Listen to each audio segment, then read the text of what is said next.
welcome back to Learning Hub. Let's learn together with Danya. ഇന്ന് നമ്മൾ discuss ചെയ്യുന്നത് കഴിഞ്ഞ ദിവസം നമ്മൾ നോക്കിയിട്ടുള്ള KCS Amendment Act 2023 അല്ലെങ്കിൽ Act 9 of 2024 അതിന്റെ സെക്കൻഡ് പാർട്ടാണ്. അടുത്ത സെറ്റ് ഓഫ് ക്വസ്റ്റ്യൻസ് ആണ്. ഓക്കെ, അപ്പം വീണ്ടും പറയാണ്, വളരെ ഇമ്പോർട്ടൻ്റ് ആണ്. എന്തായാലും നമുക്കത് എക്സ്പെക്ട് ചെയ്യാവുന്നതാണ് എക്സാമിന്. ഓക്കെ, സോ നന്നായിട്ട് പഠിക്കുക. അപ്പം വീഡിയോ ആദ്യമായിട്ട് കാണുന്നവരാണെങ്കിൽ ചാനൽ ഒന്ന് സബ്സ്ക്രൈബ് ചെയ്ത് സപ്പോർട്ട് ചെയ്യുക. അടുത്തുള്ള ബെൽ ബട്ടൺ കൂടി എനേബിൾ ചെയ്യുക. വീഡിയോ ഇഷ്ടമായിട്ടുണ്ടെങ്കിൽ ലൈക്ക് ചെയ്യുക, യൂസ്ഫുൾ ആയവർക്ക് ഷെയർ ചെയ്ത് കൊടുക്കുക. ഓക്കെ, അപ്പം നമുക്ക് ക്വസ്റ്റ്യൻസ് നോക്കാം. വീഡിയോ സ്കിപ്പ് ചെയ്യാതെ കാണാം, കാരണം എന്തായാലും പഠിക്കേണ്ടതാണ്. ഓക്കെ, അപ്പൊ നമ്മൾ 5 ക്വസ്റ്റ്യൻ ആണ് കഴിഞ്ഞ ദിവസം ഡിസ്കസ് ചെയ്തിട്ടുള്ളത്. അതിന്റെ ബാക്കി 6th ക്വസ്റ്റ്യൻ ആണിത്. Okay, dash society having more than 1 district as its area of operation and having the state government, individuals and other cooperative societies as its members. Okay, ഏത് സൊസൈറ്റിക്കാണ് ഒന്നിലധികം ജില്ലകൾ ഏരിയ ഓഫ് ഓപ്പറേഷൻ ആയിട്ടുള്ളതും അതുപോലെ state ഗവൺമെന്റും ഇൻഡിവിജ്വൽസും ഒപ്പം തന്നെ മറ്റു കോപ്പറേറ്റീവ് സൊസൈറ്റികളും അതിന്റെ മെമ്പേഴ്സ് ആയിട്ട് വരുന്നത്? അങ്ങനെയുള്ള സൊസൈറ്റികളെ പറയുന്ന പേരെന്താണ്? ഫെഡറൽ കോപ്പറേറ്റീവ് സൊസൈറ്റി എന്നാണ്. ഓക്കെ, ഫെഡറൽ സഹകരണ സംഘം. ഇത് പറയുന്നത് section 2IB. Okay, section 2IB നമ്മൾ പഠിച്ചിട്ടുള്ളത് തന്നെയാണ്. ഫെഡറൽ കോപ്പറേറ്റീവ് സൊസൈറ്റി എന്ന് പറഞ്ഞു കഴിഞ്ഞാൽ അതിന്റെ ഏരിയ ഓഫ് ഓപ്പറേഷൻ ഒന്നിലധികം ഡിസ്ട്രിക്ട്സ് ഉണ്ടായിരിക്കും, ഒപ്പം തന്നെ state governments, individuals and other cooperative societies അതിന്റെ മെമ്പേഴ്സും ആയിരിക്കും. ഓക്കെ, ഫെഡറൽ സഹകരണ സംഘം എന്നാൽ അതിന്റെ പ്രവർത്തന മേഖലയായി ഒന്നിൽ കൂടുതൽ ജില്ലകളുള്ളതും സംസ്ഥാന സർക്കാരോ വ്യക്തികളോ മറ്റ് സഹകരണ സംഘങ്ങളോ അതിന്റെ അംഗങ്ങളായിട്ടുള്ളതുമായ സഹകരണ സംഘം എന്ന് അർത്ഥമാകുന്നു. പക്ഷേ ഇവിടെ ഒരു ക്ലോസ് വരുന്നുണ്ട്. എന്താന്ന് വെച്ച് കഴിഞ്ഞാൽ ഇതിൽ നമ്മൾ അതായത് വ്യക്തിഗത അംഗങ്ങൾ എന്ന് പറഞ്ഞിട്ടുണ്ടായിരുന്നു അല്ലെ, ഇൻഡിവിജ്വൽസ്. ഈ ഇൻഡിവിജ്വൽസിന്റെ എണ്ണം ആ സൊസൈറ്റി, ആ ഒരു ഫെഡറൽ കോപ്പറേറ്റീവ് സൊസൈറ്റിയുടെ ടോട്ടൽ അംഗസംഖ്യയുടെ 25% കൂടാൻ പാടില്ല. ഓക്കെ, അപ്പൊ അതായത് ഒരു ഫെഡറൽ സൊസൈറ്റിയിൽ 1000 മെമ്പേഴ്സ് ആണ് ഉള്ളത് എങ്കിൽ അതിലെ ഇൻഡിവിജ്വൽസിന്റെ എണ്ണം അല്ലെങ്കിൽ ഓരോ ഇൻഡിവിജ്വൽ വ്യക്തികളുടെ എണ്ണം 250 എണ്ണത്തിൽ കൂടാൻ പാടില്ല എന്നാണ് പറയുന്നത്. ഓക്കെ, 25% എന്ന് പറയുമ്പോൾ 1000ന്റെ 25% 250. അപ്പൊ 250 എണ്ണത്തിൽ കൂടാനായിട്ട് പാടില്ല. ഓക്കെ, 251 അല്ലെങ്കിൽ 252 പേരാവാനായിട്ട് പാടില്ല. ആ ഒരു സൊസൈറ്റിയില് ഇൻഡിവിജ്വൽസിന്റെ എണ്ണം 250 താഴെ വരാൻ പാടുള്ളൂ. അതാണ്. ഓക്കെ, 25% താഴെ വരാൻ പാടുള്ളൂ. പക്ഷേ ഈ 2023 ആക്ട്, ഈ ആക്ട് വരുന്നതിനേക്കാൾ മുമ്പ് നിലവിലുണ്ടായിരുന്ന സംഘങ്ങൾക്ക് ഇത് ബാധകവുമല്ല. ഓക്കെ, അടുത്തത് 7th question. Dash means a service cooperative society, a service cooperative bank, a farmer service cooperative bank or a rural bank having its area of operation confined to a village, panchayat or municipality. Okay, അപ്പം ഏത് ബാങ്കാണ് അല്ലെങ്കിൽ ഏത് society ആണ് ഒരു service cooperative society അല്ലെങ്കിൽ ഒരു service cooperative bank ആവാം, അതല്ലെങ്കിൽ ഒരു ഫാർമർ സർവീസ് കോപ്പറേറ്റീവ് ബാങ്ക് ആവാം, അതല്ലെങ്കിൽ ഒരു റൂറൽ ബാങ്കും ആവാം. അതിന്റെ ഏരിയ ഓഫ് ഓപ്പറേഷൻ എന്ന് പറയുന്നത് ഒരു വില്ലേജിലേക്കോ അല്ലെങ്കിൽ ഒരു പഞ്ചായത്തിലേക്കോ ഒരു മുനിസിപ്പാലിറ്റിയിലേക്കോ കൺഫൈൻഡ് ആയിട്ടുള്ളതായിരിക്കും. അങ്ങനെയുള്ളത് ഏത് സൊസൈറ്റിയാണ്? PACS അല്ലെ, പ്രൈമറി അഗ്രികൾച്ചറൽ ക്രെഡിറ്റ് സൊസൈറ്റീസ് ആണ്. ഒരു വില്ലേജിലേക്കോ പഞ്ചായത്തിലേക്കോ മുനിസിപ്പാലിറ്റിയിലേക്കോ കൺഫൈൻ ചെയ്തിരിക്കുന്നതാണ്. അതുപോലെ തന്നെ അവരുടെ ലക്ഷ്യം അല്ലെങ്കിൽ അൾട്ടിമേറ്റ് എയിം അല്ലെങ്കിൽ പ്രൈമറി എയിം എന്ന് പറയുന്നത് എന്താണ്? കാർഷിക പ്രവർത്തനങ്ങൾക്ക് അല്ലെങ്കിൽ കാർഷിക ആവശ്യങ്ങൾക്കായിട്ടുള്ള സാമ്പത്തിക സഹായം ആർക്ക് കൊടുക്കുന്നു? അവരുടെ മെമ്പേഴ്സിന് കൊടുക്കുന്നു. ഓക്കെ, അവരുടെ പ്രവർത്തന മേഖല അല്ലെങ്കിൽ അവരുടെ ഏരിയ ഓഫ് ഓപ്പറേഷൻ എന്ന് പറയുന്നത് ഒരു വില്ലേജ് അല്ലെങ്കിൽ ഒരു panchayat or മുനിസിപ്പാലിറ്റിയിലേക്ക് പരിമിതപ്പെടുത്തിയിട്ടുള്ളതുമായിരിക്കും.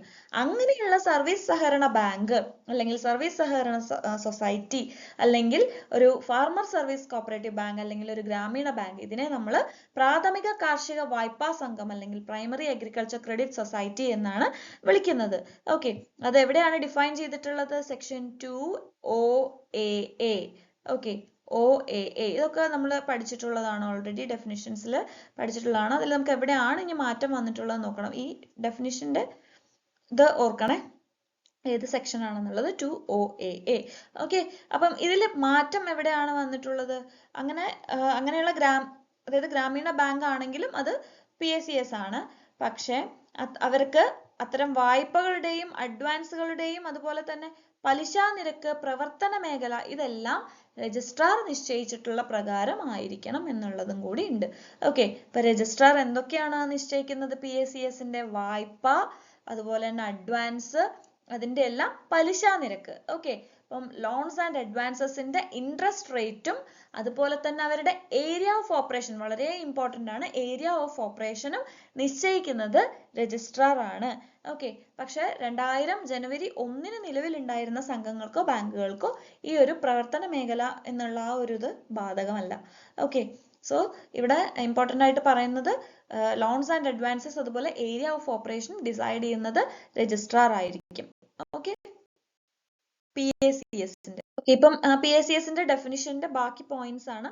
Object of principal business of dash is to provide financial accommodation to its members for agricultural purposes or allied agricultural activities. Okay, അതാണ് ഇപ്പൊ കാർഷിക ആവശ്യങ്ങൾക്കോ അല്ലെങ്കിൽ കാർഷിക സംബന്ധമായിട്ടുള്ള ആവശ്യങ്ങൾക്കോ പൈസ കൊടുക്കുക അല്ലെങ്കിൽ ധനസഹായം ചെയ്യുക എന്നുള്ളത് PACS ന്റെ പ്രാഥമിക എന്താണ് എയിം ആണ് അല്ലെ, ഒബ്ജക്റ്റീവ് ആണ്. അപ്പം അതാണ് answer, PACS. The objective of principal business of PACS is to provide financial accommodation to its members for agricultural purposes or allied agricultural activities.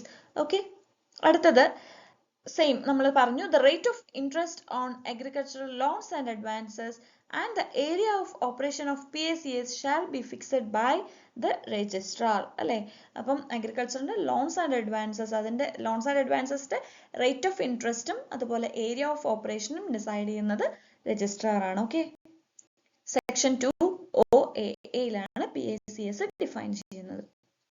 10th question ആണ്.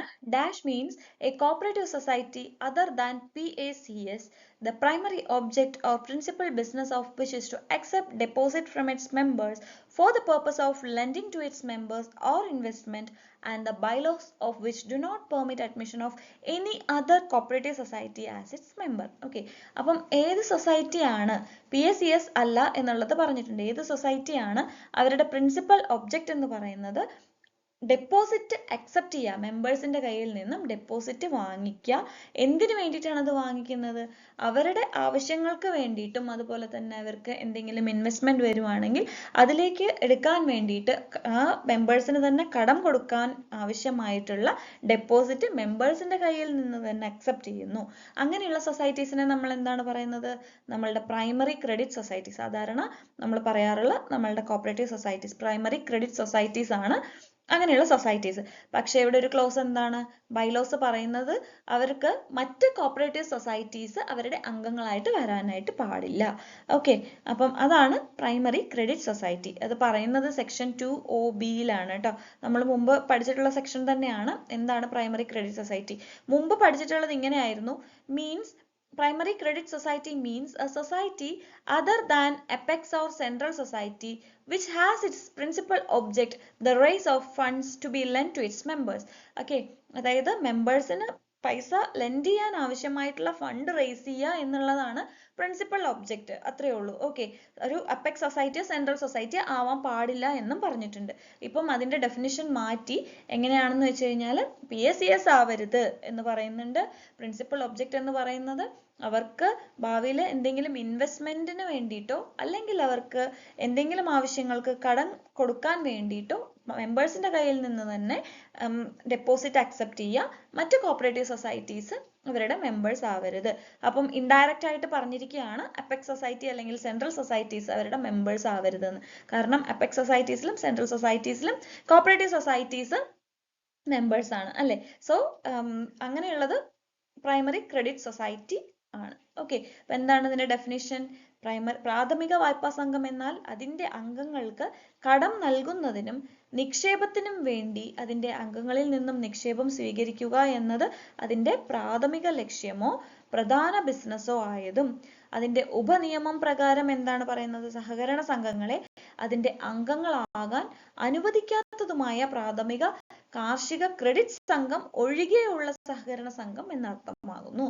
PACS ഒഴികെയുള്ള ബാക്കി കോപ്പറേറ്റീവ് സൊസൈറ്റീസിനെയാണ് ഇതിൽ മീൻ ചെയ്യണത്. ഓക്കെ, അപ്പം ഇത്രയാണ് നമ്മളുടെ ഇന്നത്തെ ക്വസ്റ്റ്യൻസ്. അപ്പം അടുത്ത സെറ്റ് ഓഫ് ക്വസ്റ്റ്യൻസുമായിട്ട് നമുക്ക് അടുത്ത വീഡിയോയിൽ കാണാം. അപ്പോൾ വീഡിയോ ഇഷ്ടമായിട്ടുണ്ടെങ്കിൽ ലൈക്ക് ചെയ്യുക, യൂസ്ഫുൾ ആയവർക്ക് ഷെയർ ചെയ്ത് കൊടുക്കുക. ഓക്കെ, അപ്പം thank you for watching. See you on the next video. By.